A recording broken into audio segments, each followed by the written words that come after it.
પર્યાવરણ બચાવવાના સંદેશ સાથે અને સનાતન ધર્મના પ્રચાર માટે ઉત્તર પ્રદેશનો 26 વર્ષીય યુવક પગપાળા ભારત ભ્રમણ પર નીકળ્યો છે. પગપાળા યાત્રા કરતા કરતા તે દ્વારકા આવી પહોંચ્યો છે. છેલ્લા 4 વર્ષથી પગપાળા યાત્રા કરતો ગૌરવ 13 રાજ્યો, 5 જ્યોતિર્લિંગ અને 2 ધામના દર્શન પૂર્ણ કરી ચૂક્યો છે.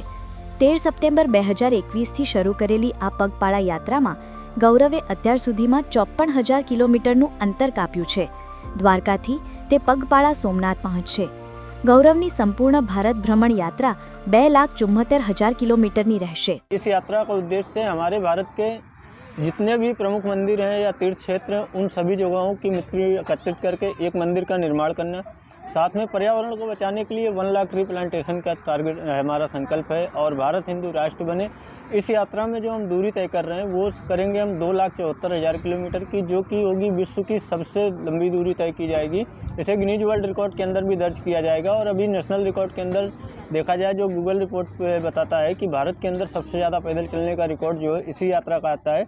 और साथ में अपने सनातन धर्म के प्रचार के लिए जगह जगह पे हम जाते हैं और अपने सनातन धर्म का प्रचार करते हैं, लोगों से मिलते हैं, उन्हें अपने धर्म के प्रति प्रेरित भी करते हैं.